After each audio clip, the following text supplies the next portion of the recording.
So in the last 18 years of our research, what we have identified is that the contracts that we work with in the workplace, the relational, the informal contracts, have fundamentally changed on us. And the lack of recognition or the clinging to the old contracts is causing great misery.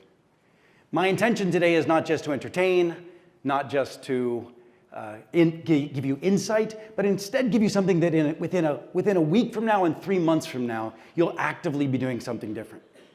So we lead a research institute for changing human behavior in the workplace. How many of you in this room, out of curiosity, have someone's behavior in the workplace that you would like to change? Raise your hands. Okay, good. Did they happen to be sitting next to you? No. And how many of you believe that they would say the same about you? Raise your hands. That's a critical point. Because what we're going to be talking about today, not only in the workplace, but in society, how can we have the independent agentry to make a difference in the behavior of the people around us to better achieve our missions? We call this leadership without authority. Now, if I didn't hook you enough with the original lead-in, then I'd like to suggest there's some other reason you should think about this. And that is that the person that you show up in the workplace, wherever that happens to be, is the person that you show up in life. And your capacity to shift to human and to embrace and bring people from one place to another are fundamentally the same, whether it's in your personal life or your professional life. This happens to be, this young man happens to be my son. Now, I should say that he is my self-proclaimed son because very often he does not admit to being my son.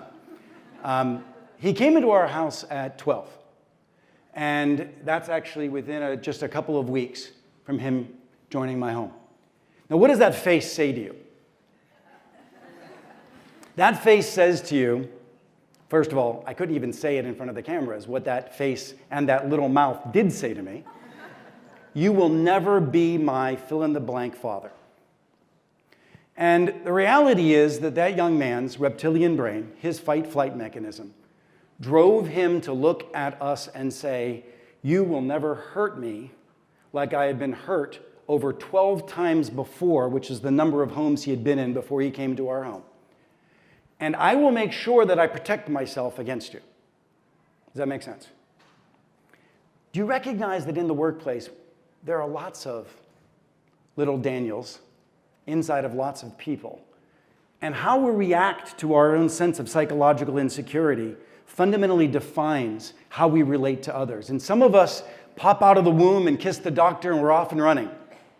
But others, and myself particularly, and many people don't understand this, but I'm an introvert. I don't get my energy from engaging with other people. I need to charge on my own. And more importantly, if I don't have a stage or I don't have a purpose, I'm actually very difficult to engage with another person in things like small talk, etc. So what I want to make you understand and recognize is that you don't have to be an extrovert. You don't have to be what people might say a self-proclaimed people person to be able to recognize that to enlist other people, there's a different set of skills that we need to embrace. Now today, and I have no idea whether or not this moment I am this young man's father or not. I'll have to find that out on Saturday when we go get sushi. Now, the world of work today, we all know, and we have heard in abundance, has radically changed. First of all, if we're in any business, the external pressures for transformation are extraordinary. Even the disruptors are constantly being disrupted. And internally, the pressures are extraordinary. You know, some people roll their eyes about the millennials in the workplace. And at the end of the day, these are individuals. How dare them demand purpose? How dare them demand that we are attentive to these individuals? How dare them demand that they have a job that's meaningful? We gave that up so long ago. How dare them demand all of these things in the workplace? But they do. They do. And we're only finding out that the Gen Z, this next generation, is going to be demanding all that much more. And God bless them. But the pressure that puts on managers to deliver things like coaching is extraordinary. And now imagine that you're living in a workplace that's just fundamentally virtual and matrixed, such that the employees you're supposed to coach aren't even working on projects where you can see them deliver their work. And if that's the case, how is that individual attended to if their managers aren't even present for the work that they're doing? Now you add to that a gig economy where individuals will come and go in the workplace in their own volition and expect a certain level of engagement, or they will go somewhere else and take their time there. Oh, wait a second. I was talking about the millennials, weren't I? No, that's the gig workers. It's all the same thing, and the pressure is extraordinary. And the question is, how do we have productivity? But that makes an assumption. The assumption is that we look up for authority. Leadership comes from there. Coaching comes from there. We have the assumption that they're working and co-locating and informal learning and coaching actually comes organically at the water cooler. But you don't even see these people anymore. So the problem is that we cannot assume that the old contracts, the old working relationships are still in existence in a world that has changed so radically. And for anybody that still clings with their fingertips to assume that the question of what's my job or where is my coach or where is my leader and all of those things are naturally prescribed by virtue of organization, design, and structure? No. The reality is, you all have work responsibilities. For every work responsibility, there is a network of individuals that are your team. Does that make sense to you? For every set of individuals that you have goals, there are a set of individuals that you must work with as your team to achieve those goals.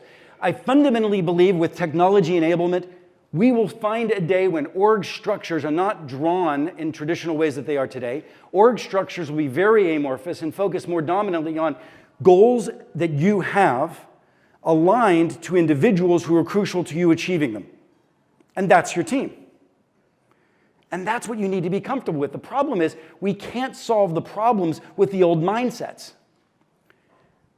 I bumped into a young lady named Sandy, head of HR for a large bank. And I said, Sandy, how you doing? And she said, oh my God, I am trying to get this new system in place, and the business unit leaders won't even come to get working with my team in order to define what the user requirements are. Oh, and then the sales organization has decided to run their own compensation program, even though we're launching our own program, and I can't get invited to the meetings. And I said, wow, that's tough. So how's your team? Well, I just told you, it's, we're all, no, I said, but how's your team? And now she was getting pissed at me because she knew I was trying to make a point. And the point was really simple. Jane, who is the head of sales ops, who has decided that she was going to lead an initiative to transform the compensation system in order to serve her people, is a member of Sandy's team if Sandy's mission is to effectively come up with compensation systems that serve employees. But the whole mindset that that individual was not her team, but instead somebody who is a blocker or a barrier or somebody gone rogue or worse is somebody that I'm trying to get buy-in from, all of a sudden, so if I say to you, how's your team? You have this sense and this old contractual mindset of what that even means. It means it's somebody that reports to me that I care about, somebody that reports to me that I'm going to serve, somebody that reports to me that I'm going to coach and mentor. And then all of a sudden, when I say, how's your team? But what I really mean is, how is this person over here who's doing something that's pissing you off in your genre? You don't think of that as your team member. Do you get it? So who's your team? Who's your team? So my question that I want each of us to think about is, who's our team? Think of something that you're trying to achieve right now, personally or professionally. When Daniel came into my home, I had a very different team that I had to conceive of, including his teacher, his football coach, some of his old friends who had been in the group home that he had moved. These were my team members.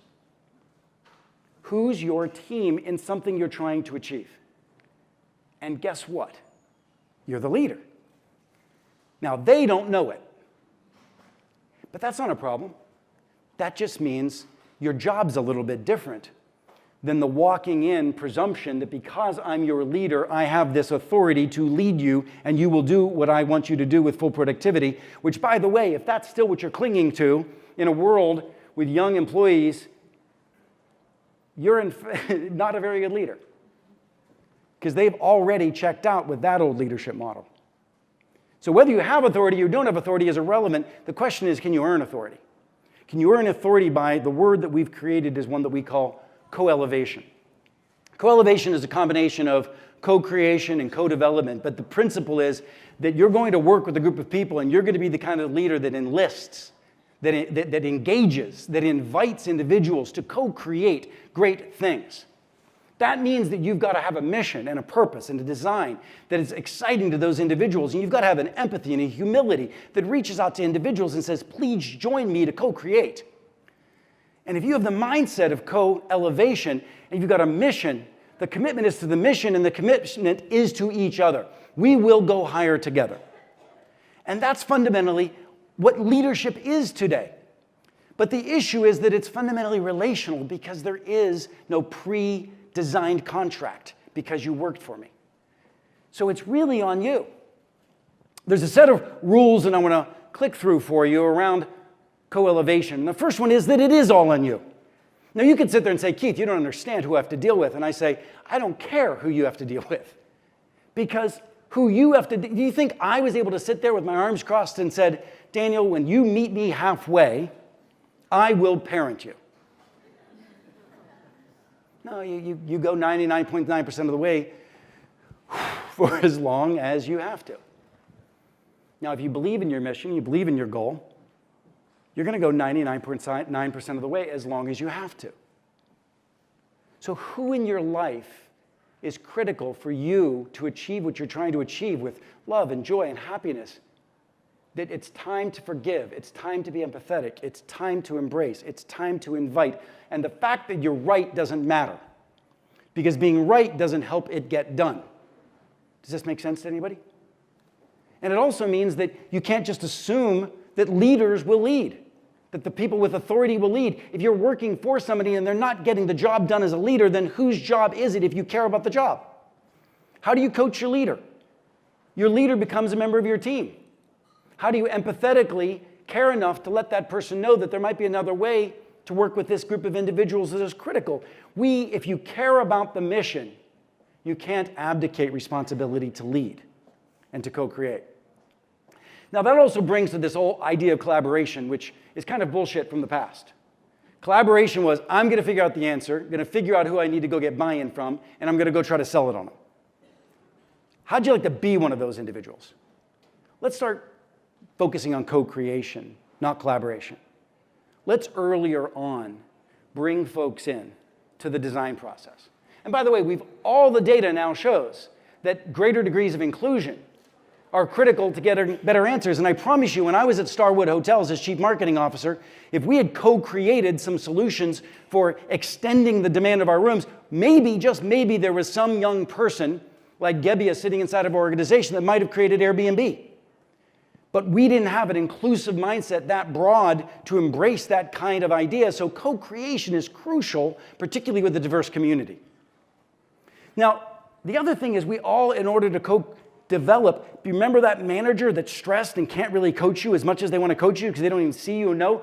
This is a combined shared development journey. And by the way, this is what our next generation wants. They want to come in the workplace. They want to grow. They want to bold forward and climb the ladder, but they want to do that with you because they believe that you don't have all your stuff together either. And by the way, we don't. So in a co-developmental fashion, let's go higher together. Let's be humble and let's recognize that this learning journey opens people up to candid criticism and caring feedback and the kind of things we all need, but only good leaders like yourself are going to invite that and create that among the environment that you're in if you can manifest that psychological safety for yourself. Because the care of candor is what matters.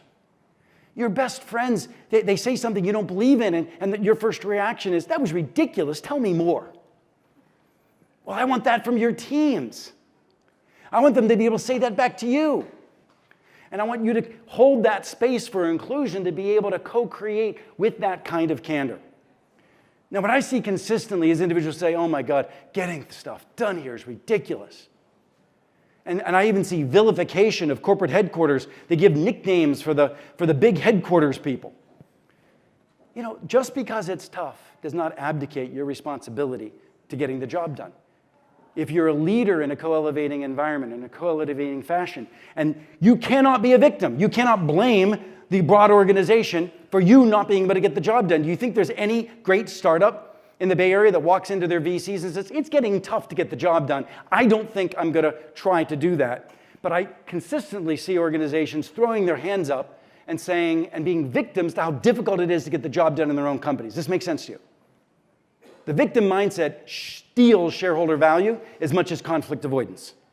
And right now we're doing studies to try to figure out which one steals more shareholder value, conflict avoidance or victimization and the victim mindset of blaming your own organization for why you are not getting your job done.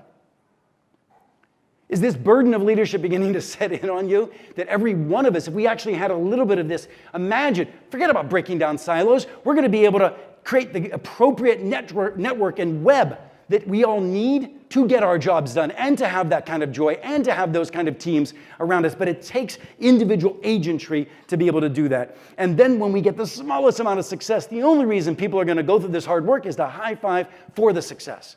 Celebration becomes the key. The 1960s and the 70s and all the work around positive psychology showed this, and we've ignored it, and we've created cultures of shame all around us where we point for people and look for the things that are going wrong. But what we need to do is we need to embrace and celebrate and high five, because that gives us the energy to put up with the bullshit.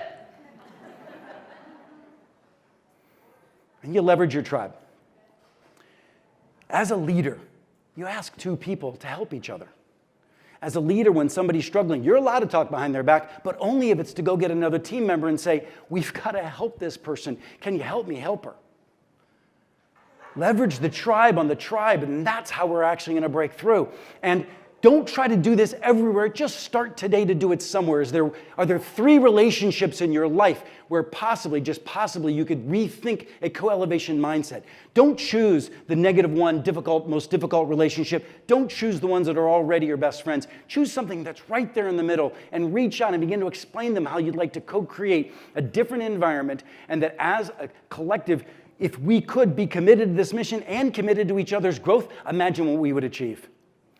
Don't let the naysayers drag you down. Focus on the role models. When you find those co-elevators, focus on them, because they're going to give you the energy, and those are the path that you need to build your team. And with a few of them, then collectively you can start dealing with the resistors. But focus not on the resistors first that'll drain your energy and take you down, but also focus on the ones that are the best. Coaching is ultimately it, and the idea of you becoming a network of coaches for each other. Small drops of being of concern to each other's success for the service of the mission and for each other. That's the co-elevation movement. Start today.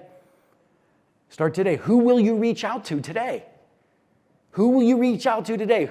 Maybe there's one individual that it's time to forgive and move on. Maybe there's one individual where you've been lazy and haven't been engaging and it's time to reach out to. Just pick one individual.